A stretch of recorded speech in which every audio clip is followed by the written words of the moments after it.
She was born to obey the crown, but that night, with blood on her hands and fire in her heart, Eliana broke every rule. By saving a prisoner from the enemy kingdom, a man she was told to hate but had once sworn to love, she defied her father, betrayed a royal alliance, and risked everything she was meant to become. With a kingdom turning against her, a conspiracy festering within the castle, and forbidden love rising from the ashes of war, this story will hold you until the very last breath. If you've ever fought for what you believe in, drop a comment below. I would choose love. The first time Princess Eliana saw him again, he was being dragged through the castle courtyard, bloodied, bruised, and half covered in ash. Two guards pulled him by his arms, his body refusing to stumble, even as blood seeped from a wound above his brow.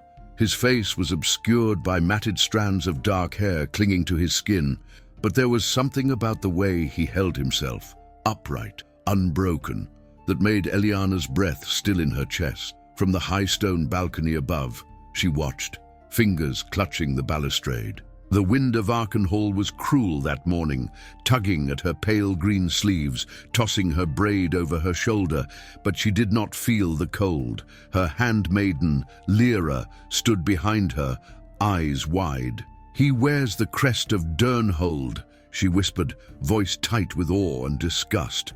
"They say he killed 6 men before he was taken, but he's no ordinary knight." Eliana didn't answer. She couldn't, because she had already seen those eyes, not in this courtyard, but years ago, in the golden hush of a summer long buried by war. A truce had allowed a brief meeting between royal children hidden away from politics and soldiers. In that fleeting moment of peace, a boy with fierce grey eyes had made her laugh for the first time since her mother died. In a forest glade blooming with wildflowers, he had crowned her with petals and whispered, "Someday, I'll come back for you." But that boy had vanished like a dream when the truce broke. The kingdoms returned to blood and fire. She had never seen him again, until now.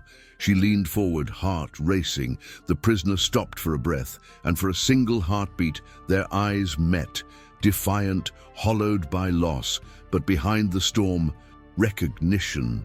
She flinched. "No," Eliana murmured, more to herself than to Lyra. "It cannot be him." And yet her heart whispered what her mind denied. What if it is? Because behind the scars and silence stood a man who shouldn't exist. An enemy, yes, but perhaps also a boy who once placed flowers in her hair and a promise in her soul. Kalen Dravik had not spoken a word in 2 days.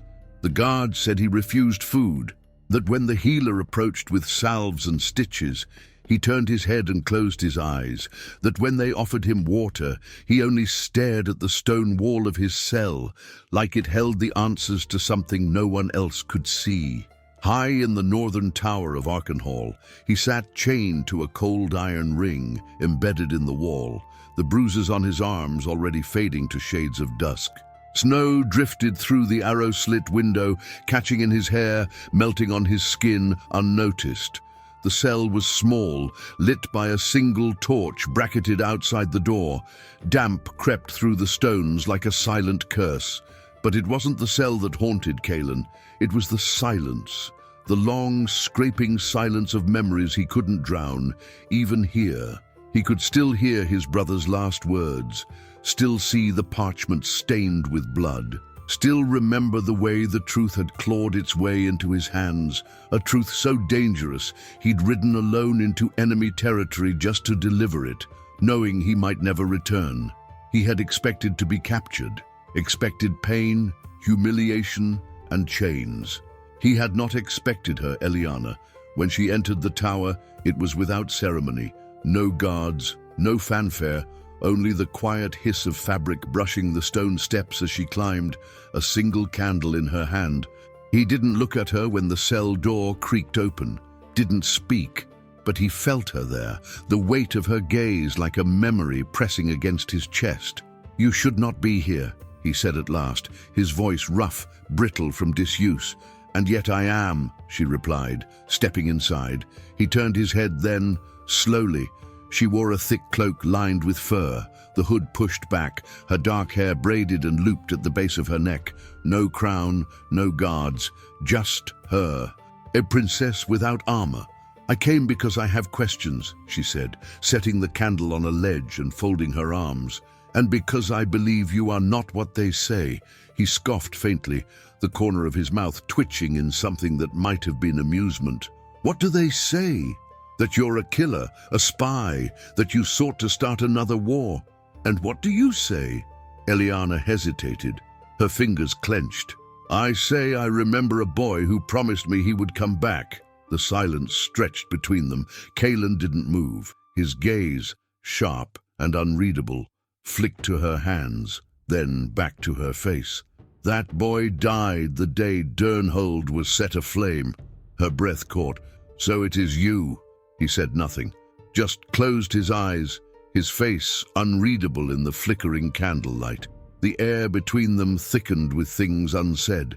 "You crossed the border alone," she said softly. "Why?" He didn't answer at first.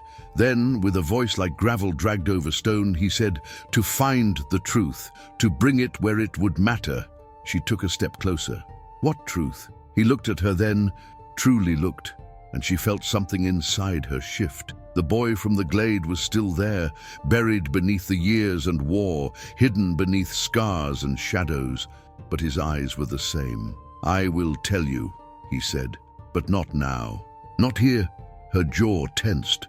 "You may not live long enough for later." He tilted his head. "Then perhaps you should listen now." They stared at each other. Neither moved.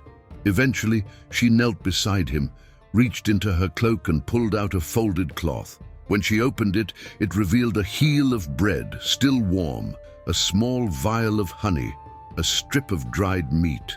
He stared at the offering like it was foreign. "It's not poisoned," she said dryly.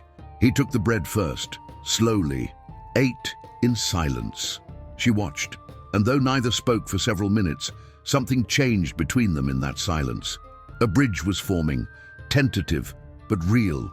Over the next few days, she returned, always alone, always quiet. Sometimes she brought books, histories, old poems, pages that had once made her believe in honor. Sometimes she brought herbs for his healing wounds, or salves she mixed herself in secret. Sometimes they didn't speak at all, but the silence was no longer empty. It pulsed with memories, with recognition, with the ghost of a shared past neither of them dared name aloud. Then, one night, as wind howled against the stones and the candlelight trembled, she asked, "Do you remember the glade?" Cailan didn't answer at first. He sat with his back against the wall, one arm draped over his bent knee, eyes on the sliver of moon outside the window. Then, in a voice so low she had to lean forward to hear it, he said, "Branwen." She inhaled sharply. His eyes met hers. "I remember the crown of flowers you made, the way you hated shoes, the way you said you wanted to learn to ride without a saddle." "I did learn. I imagined you did."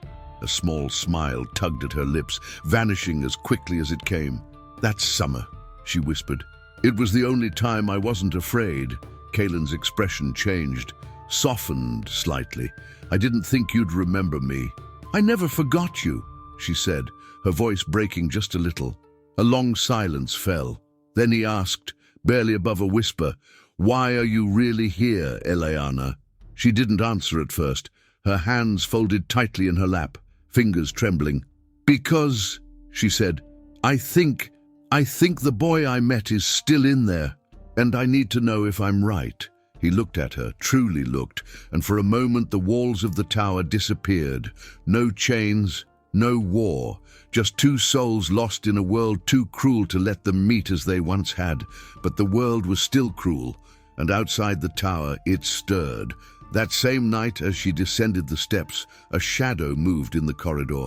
Lord Varric's eyes met hers. His expression was calm, too calm.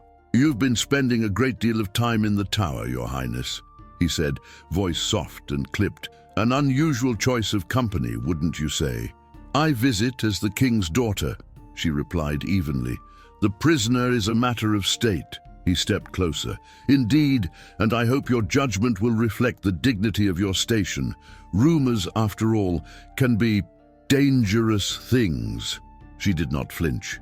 Is that a warning, my lord? A reminder, he bowed, cold and sharp, of loyalty and consequences.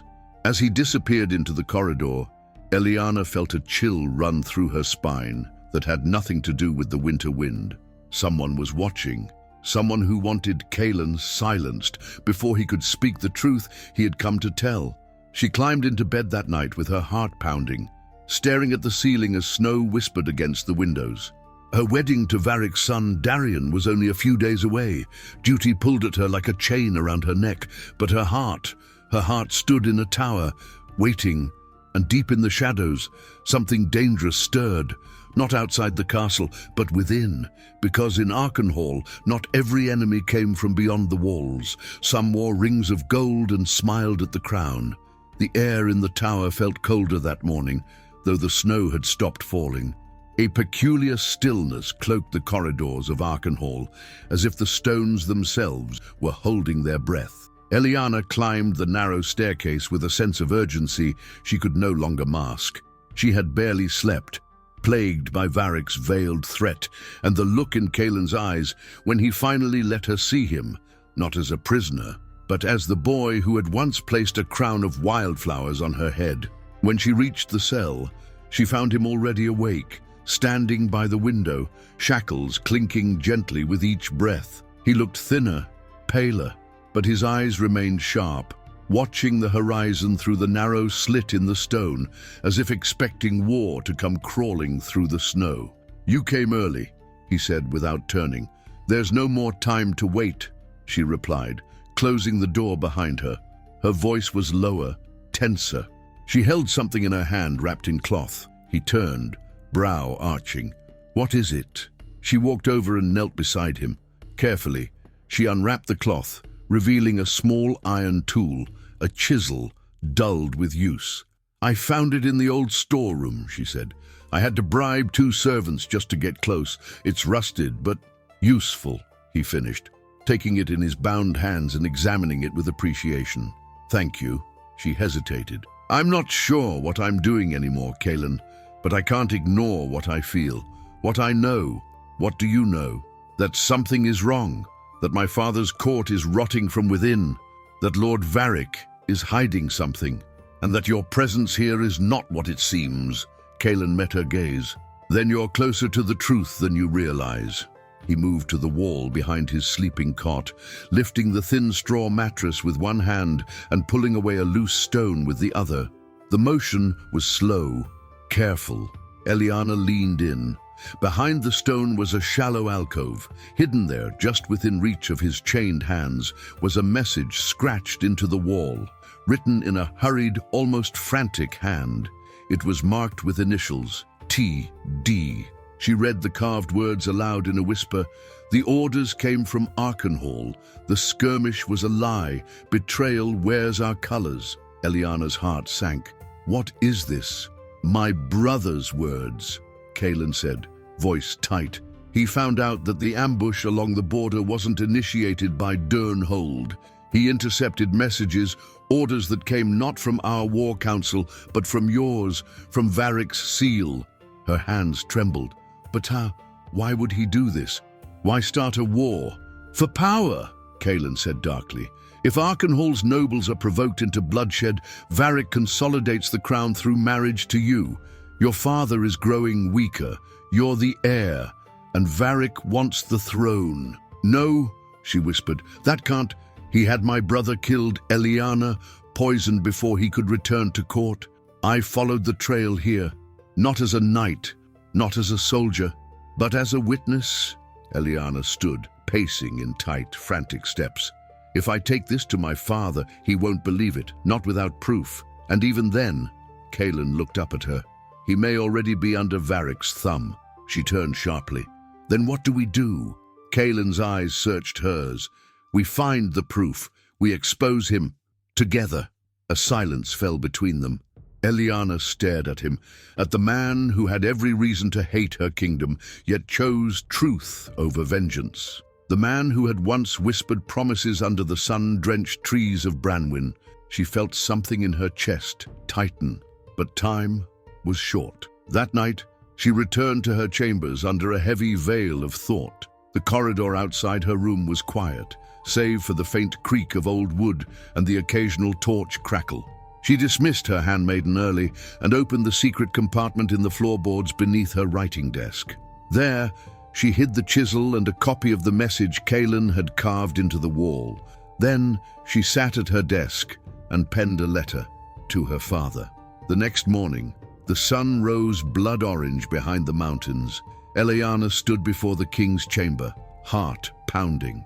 2 guards opened the door, and she stepped into the cold, darkened room. Her father sat by the fire, wrapped in furs, eyes dim with age and suspicion. "What is this?" he rasped, holding the parchment she'd sent him.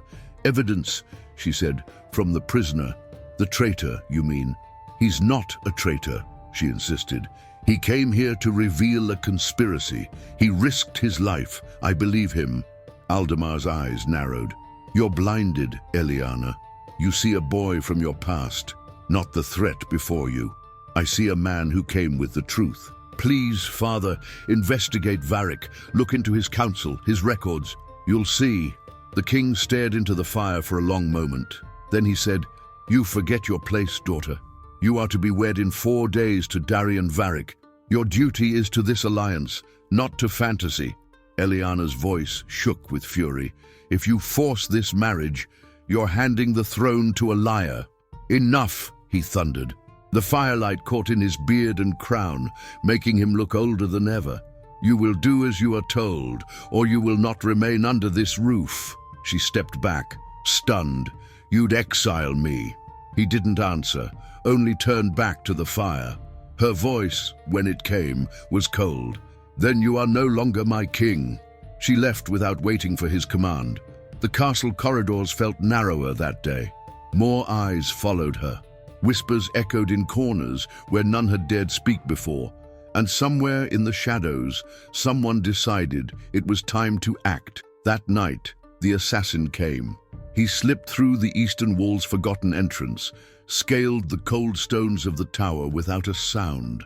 A dagger between his teeth, shadow on his skin, he climbed through the slit of the cell's window and landed silently inside. Kaelin was asleep, or pretending to be. When he felt the shift in the air, he rolled just as the blade descended, narrowly avoiding the assassin's strike. Chains rattled as he kicked the man backward, but he was still bound, still at a disadvantage. The two struggled in silence, grunts muffled, steel against flesh. Then the door burst open. Eliana stood there, breathless, candle in one hand, dagger in the other. Without hesitation, she lunged forward. The assassin turned to face her, just as she drove the blade into his chest with a cry that echoed off the stone walls. The man collapsed, gasping, and then fell still. Kaelin stared at her. She was shaking, blood on her dress, chest heaving. You saved me," he whispered. She dropped the dagger, fell to her knees, and pressed her forehead against his. "I couldn't lose you," she said. "Not again." The bell tower rang. The alarm had been triggered. Footsteps thundered up the stairs. Kaelin's voice was urgent. "You need to go." "No, if they find you here, I don't care. We'll both hang, Eliana." She looked at the chains. "Then we run." A new voice entered the cell, firm, loyal, familiar. "Then let me help." Sir Tommen stepped inside, sword drawn, cloak already wet with snow. He looked between them and nodded. "We don't have much time," he said. "I know a way out." Eliana helped Kaelin to his feet as Tommen unlocked the manacles. Kaelin winced, but said nothing. Together, they fled down the back corridor, through a forgotten servant's tunnel that wound beneath the keep, through ice and darkness and history. They emerged in the woods behind the castle wall. Snow fell again, heavier this time. Kaelin stopped for breath, then reached into the inside of his torn tunic. He pulled out a ring, silver, marked with a crest Eliana didn't recognize. "My brother's," he said, holding it out. "It bears the sigil of the House of Council. Varric had it forged to fake orders in the king's name. This is the proof we need. Eliana took it, eyes wide. Then we expose him. Kaelin looked at her. Together, she nodded, tears in her eyes. Always.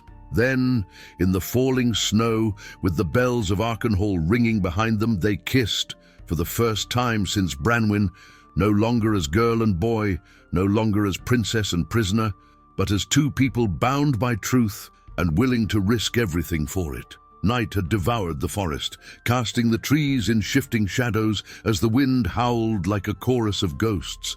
Eliana's boots were soaked through with melting snow, and her fingers trembled despite the thick furs wrapped tightly around her. The cold didn't matter. Not anymore. They had escaped, for now. Behind her, Kaelin walked in silence, his steps slower, his breathing heavier. The wounds from the assassin's attack, the days without food, and the brutal escape from the tower were taking their toll. He leaned against Ser Tommen at times, but his pride never allowed him to fully collapse. "We need to stop," Eliana said, turning toward him. "You're barely standing." Kaelin shook his head. "We're still too close to the walls." Tommen looked up toward the stars, visible only in slivers between the clouds. "There's an old hunter's lodge less than a league from here, forgotten by most. We'll make it. We don't have a choice," Eliana murmured. "We move." Branches snapped underfoot as they continued, moving deeper into the woods, away from the glow of Archenhall's torches in the far distance. With each step, Eliana felt the weight of what she had done grow heavier on her shoulders. She had killed a man, lied to her father, abandoned the crown, and yet for the first time in her life, she felt alive. When they finally reached the lodge, it stood crooked and half-sunken in snow, its door hanging on rusted hinges. Tommen forced it open, sword drawn, and swept inside. Only silence greeted them. Eliana followed, catching Kaelin as he stumbled slightly on the threshold. She helped him onto a bench, brushing snow from his shoulders. "I'll get a fire going," Tommen said, already collecting dried bark and bits of kindling. Eliana knelt before Kaelin, gently inspecting the wound beneath his tunic. The blood had dried, but the gash across his ribs was deep. Angry. "You should have said something," she scolded quietly. "There wasn't time." "There's time now." She pulled herbs from the pouch tied to her belt, ones she had hidden in secret before fleeing. They carried the scent of pine and earth. She ground them with snow, pressing the mixture into the wound while Kaelin winced but said nothing. "I've known worse," he murmured. She glanced up. "That doesn't mean you deserve worse." He held her gaze. "No one's ever looked at me the way you do, not even when I wore a title. You wear truth better than any title." He reached for her hand then, gently curling his fingers around hers. She felt the calluses, the coldness, the strength that had survived more than she could imagine. Their foreheads touched, the moment quiet, tender, raw. Behind them, the fire sparked to life. Tommen stood by the door, watching the woods. "We won't be safe here for long," he said. "The castle will send riders. Varric won't let her escape ruin his plans." "Let him come," Kaelin said, his voice low. "We have what he fears most. The truth." Eliana pulled the signet ring from her pocket, turning it in her fingers. The crest gleamed faintly in the firelight, proof of forged commands and a dead prince's blood, but would it be enough? "I want to believe this ends with justice," she said softly, "that my father will see, that the court will listen." Kaelin looked at her. "Do you?" She hesitated. "I don't know, but I know we can't let fear keep us quiet." He nodded once. "Then we take this to the nobles, to the people." A sudden noise outside broke their silence. Tommen's sword was drawn in an instant. Kaelin rose unsteadily, Eliana at his side. A horse's snort, the crunch of boots on snow. Tommen pressed against the door, peering through the crack. Then he relaxed slightly. "It's Alira," he whispered. "She came." Moments later, the door opened to reveal a woman cloaked in grey wool, her dark hair braided over one shoulder, her eyes the same steel grey as Kaelin's. She stepped inside without ceremony, brushing snow from her shoulders. "I hope the rumors weren't true," she said, her voice sharp but not unkind. And yet here you are, wounded, hunted, and with a royal in tow. Hello to you too, cousin, Kaelin said wryly. Alira crossed the room and embraced him quickly, her tone softening. I thought you were dead. Nearly. Her eyes turned to Eliana. You must be the princess. I am, Eliana replied evenly. Alira studied her. I thought you'd be taller. Eliana blinked. Then Alira smiled. But I see now why he defied an entire kingdom to find you. Kaelin rolled his eyes. She's not a prize. No, Alira said, turning serious. She's a weapon, and you'll need her. They sat together as Tommen closed the door and reinforced it with a broken beam. Alira explained how the remnants of Durnhold's loyalists had taken to the mountains after Varric's interference began to fracture their court. Some believed Kaelin had deserted, others thought him dead, but a few, those who knew him, held on to hope. I can rally them, Alira said. Not many, but enough. If you want a way back into Archenhall, I can get you in. Eliana leaned forward. We need to speak at the midsummer gathering. Alira narrowed her eyes. The one where every noble in Archenhall will be present. The one Varric will likely turn into a public betrothal announcement. Yes, Eliana said, we won't be able to fight him in shadows. We need to drag his truth into the light, before the entire court. Alira's lips curved into something between a smirk and a sneer. A bold move, dangerous, but necessary, Kaelin added. This doesn't end with survival. It ends with the truth. Alira nodded once. Then you have my sword, and what's left of Durnhold's loyalty. They left the lodge before dawn, riding borrowed horses under a moonless sky. Alira led them through old paths used by hunters and smugglers, past frost-covered ravines and under the hanging arms of trees that whispered warnings with every gust of wind.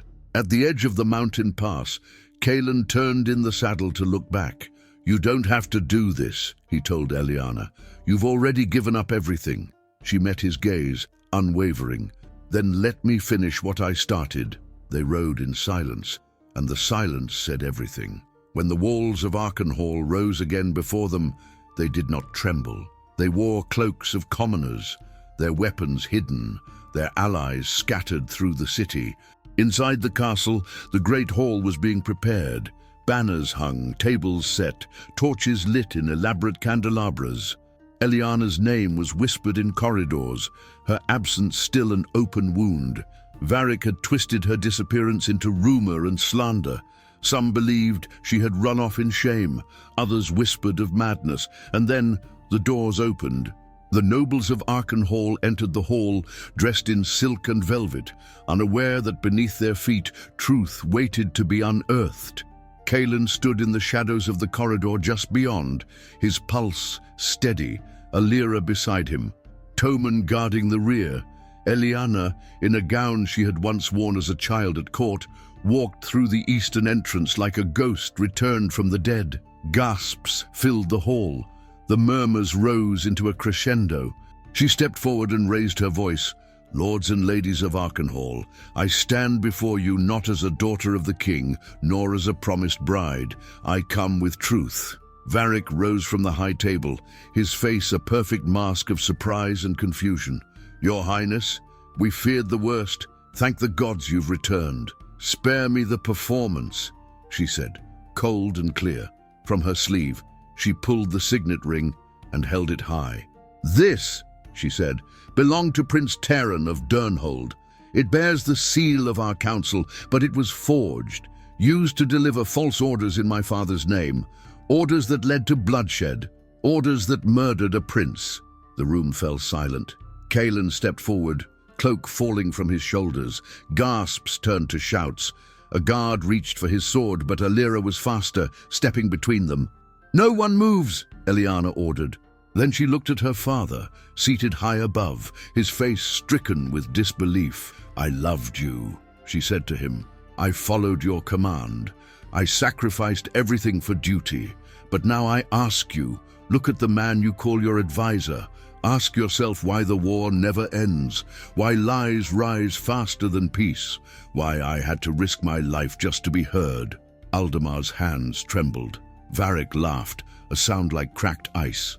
"You believe the word of a traitor and a runaway? This is madness."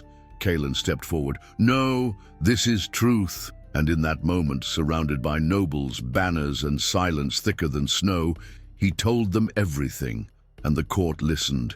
The silence in the great hall of Archenhall was unlike anything Eliana had ever known, not even in the darkest hours of winter, when the castle seemed to sleep under snow and ice, had the air been so still. The nobles, cloaked in silk and brocade, stood frozen in their places as Kaelin Dravic's voice echoed through the high-vaulted chamber. Every syllable carved a deeper crack into the illusion of peace, every word peeling back years of deception with merciless precision. Eliana watched her father, seated at the top of the hall, his once proud shoulders slumped under the weight of truth.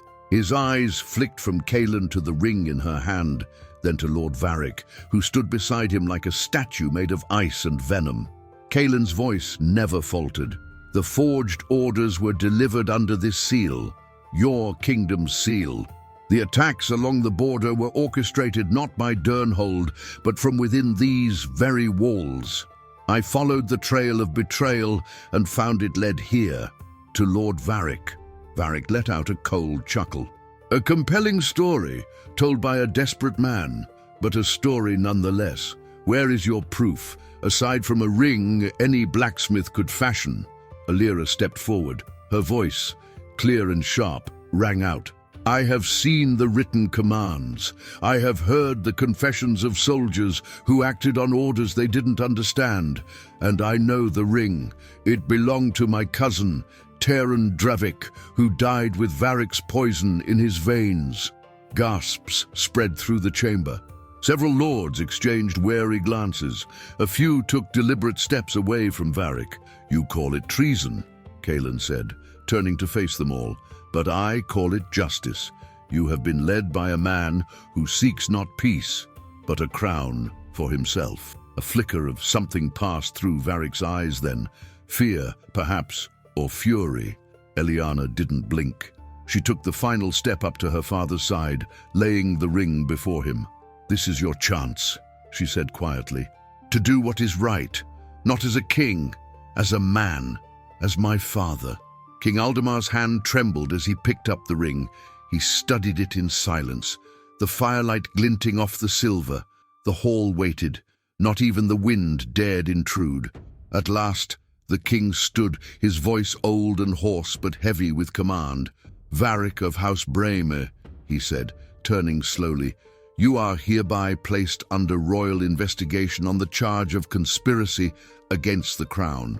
"Guards, take him!" "No!" Varric lunged. It happened in a blur. A dagger flashed from his cloak. The nearest guard fell with a cry, blood blooming across his chest. Another moved to intercept, but Varric was fast, desperate. Eliana barely had time to draw breath before Kaelin moved. He leapt the last few stairs, knocking Varric off balance. The two men crashed to the marble floor, grappling. Steel clanged against steel as a blade was drawn. Varric slashed wildly, catching Kaelin's arm. Blood sprayed across the floor. Eliana cried out, her heart leaping. Guards surged forward, but it was Alira who got there first. Her sword met Varric's with a screech. Sparks flew. Varric spun, slicing across her shoulder. She fell to one knee, but not before throwing her blade to Kaelin. Kaelin caught it in one smooth motion. He stood, and Varric, bleeding, panting, cornered, laughed. "You think this ends with my death?" he hissed. "You think peace comes so easily? The court is weak. The people are hungry. They need war. They need fear." Kaelin's eyes narrowed. "No," he said. "They need truth." And with a swift, decisive stroke, he disarmed Varric, sending the man crashing to the ground, the dagger spinning from his hand. Guards seized Varric at once, forcing him to his knees. King Aldemar descended the steps slowly. The hall was still silent, but it was no longer a silence of fear. It was awe. Everything had changed. The truth had been spoken, the enemy unmasked, and the court, for the first time in decades, had seen the lies burn away. The king looked at his daughter. Ileana, he said, voice trembling. I was wrong. She stared at him. Yes, you were. And then, quietly, but I forgive you. His eyes closed briefly. When they opened again, they were full of something she hadn't seen in years, clarity. I am too old for the world that waits beyond this hall, he said, and I see now that my crown must pass to one who can shape that world with courage, not caution. A murmur ran through the nobles. The king turned to the court. By my right, as sovereign of Archenhall, I abdicate the throne. The crown shall pass to Princess Ileana of House Alareth, first of her name. A ripple of stunned silence spread. Then, slowly, heads bowed. One by one, noble after noble knelt. Cailan stood apart, blood still dripping from his arm, his breathing ragged. Ileana looked at him, her eyes burning. I cannot rule alone, she said. The court looked up. He is no longer our enemy. He is the heir of Durnhold, and he came not as a conqueror, but as a bearer of truth. Cailan opened his mouth to speak, but she raised a hand. I will rule, she said, but not to continue a legacy of war. I choose peace. I choose alliance. I choose him. Gasps rose again. Murmurs swirled. The king said nothing. Then, with a slow nod, he turned to Cailan. If you accept her hand, he said, then you are no longer a prisoner of Archenhall. You are its ally. Cailan stepped forward. He didn't look at the nobles. He didn't look at the crown. He looked only at Ileana. I came for truth, he said softly. I never dreamed I'd find you again. She smiled, eyes glistening. Then stay. Build something better with me. I will. And there, in the middle of the great hall, before the nobles of two warring kingdoms, Cailan dropped to one knee, not to beg, not to yield, but to offer everything. Ileana reached down and took his hand. From the rafters, the banners of Archenhall and Durnhold hung motionless, side by side, but in the days to come they would be sewn together. News spread fast. Within weeks, the borders quieted. Soldiers were recalled. Varric and his conspirators were imprisoned, their network dismantled piece by piece. The nobles who had long profited from division began to fall into line. Some did so out of fear, others out of hope. Ileana and Cailan worked tirelessly. They met with advisors from both realms. They listened, they compromised, they dreamed. There were still challenges, still moments of doubt, but every time Ileana looked to her side and saw Cailan, scarred, steady, unwavering, she remembered why she had chosen this path, because he believed in truth, and because she believed in him. They stood together at the site of the new treaty, under an arch woven with evergreens and steel. The snow fell lightly that day, and the people of Archenhall and Durnhold watched side by side, no longer divided by hatred. Ileana took Cailan's hand once more and said the words, not as a princess, not as a queen, but as the girl from the glade. I choose you, she whispered, and I you, he answered, always. The morning of their union dawned beneath a sky washed in pale gold, the kind of light that bled warmth into the coldest stones. Archenhall, for the first time in many years, was quiet, not with the breathless silence of fear or uncertainty, but the kind that comes just before change, when a kingdom collectively holds its breath. The war that had haunted the realm for decades had not come. No drums echoed through the mountain passes, no banners of blood were raised. The people waited not for battle, but for vows. At the edge of the forest, beyond the reach of the castle's long shadow, stood a glade untouched by time. Branwen, once a hiding place for children of war, now the ground of a future rewritten. The snow had begun to melt beneath the trees, revealing wildflowers that had survived even the harshest winter. Petals of violet and white bloomed like quiet defiance against the cold, a promise whispered by nature itself. It was there that Ileana stood, draped in silver and blue, her hair loose for the first time since girlhood, falling in dark waves down her back. A crown of fresh flowers rested upon her head, not forged in gold, but gathered from the forest floor, like the one he had made for her all those years ago. The scent of pine, earth, and new beginnings lingered in the air. Her heart beat steady, strong, no longer burdened by fear or guilt. She was not waiting for rescue. She was not a pawn in someone else's game. She was queen, and today she would marry not a duke chosen for strategy, nor a noble for lineage, but the man who had stood beside her in fire, snow, and silence. The man who had come not for power, but for truth. The boy who had once made her laugh when she was a girl, lost in grief. Kaelin stood at the edge of the glade, watching her. His armor was gone, replaced by a tunic of deep grey, edged with the colors of both their houses, silver and crimson. His hands bore the scars of battle, his stance the weight of loss, but his eyes, when they met hers, were soft, steady. "You came back," she whispered when he reached her. "I never truly left," he replied. Their guests stood in a quiet semicircle around them.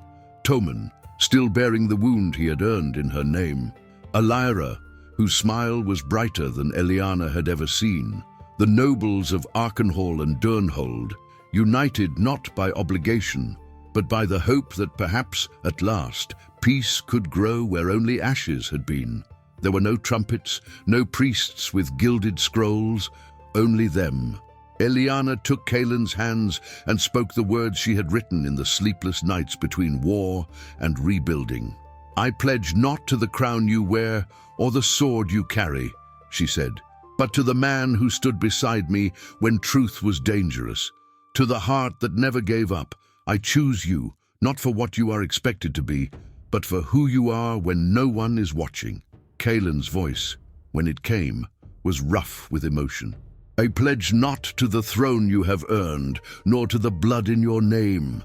I pledge to the girl who saw me in a glade and smiled like the world was still good, to the woman who stood between me and death and called it love. I will walk beside you until my bones return to earth." They kissed, not for ceremony but for memory, for the years stolen, the wounds borne, and the world they would now build together.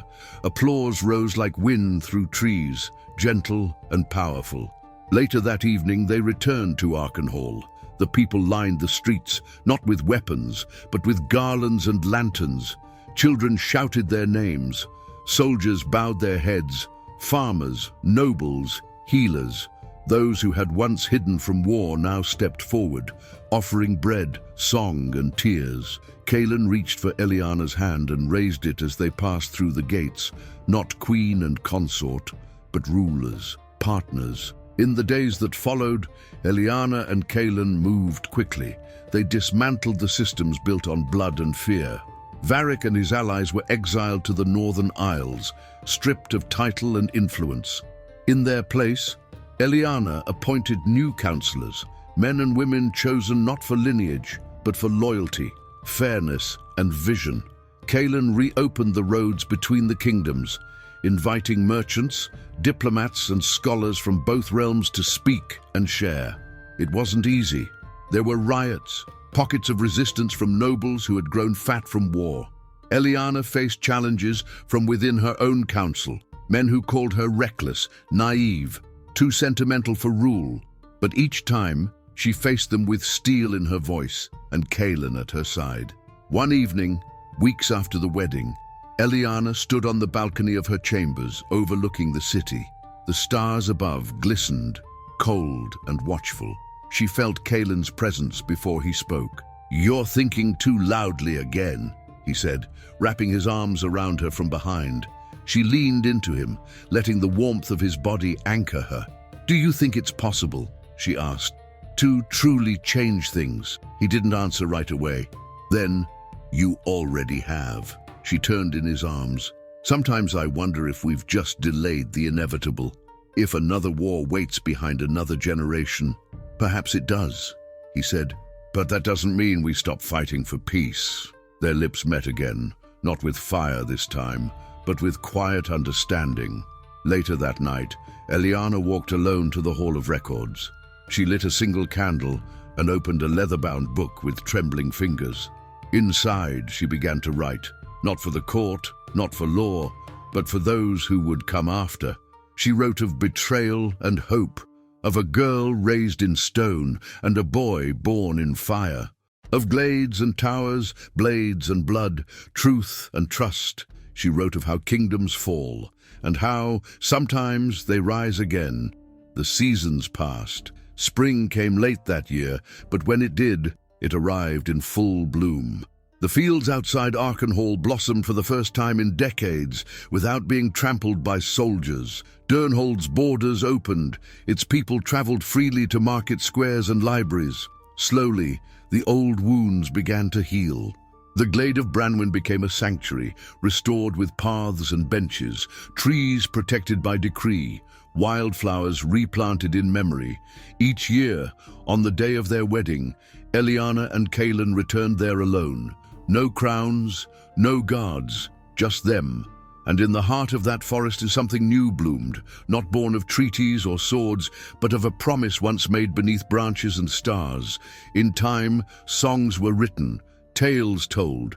Children whispered of the queen who had risked everything for love and truth, of the knight who crossed enemy lines not to conquer, but to remember. But only Eliana knew the truth of that vow, and only Kaelin had lived it. And when their children asked why the world was different, why Arkenhall and Durnhold no longer feared each other, Eliana would take them to the forest. She would point to the patch of wildflowers that grew despite the storms, the ones with petals of ash grey and blood red. And she would say, "Because we chose to believe in something stronger than hate. We chose each other. The war never came, and the promise was never broken." Sometimes the greatest battles are not fought with swords, but with truth. And the bravest choice a person can make is to love when the world tells them not to. What would you have done in Eliana's place?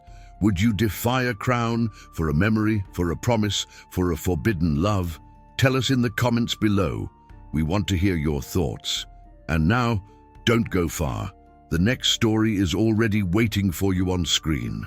A new tale, a new secret, a new reason to hold your breath. Click and discover what happens next.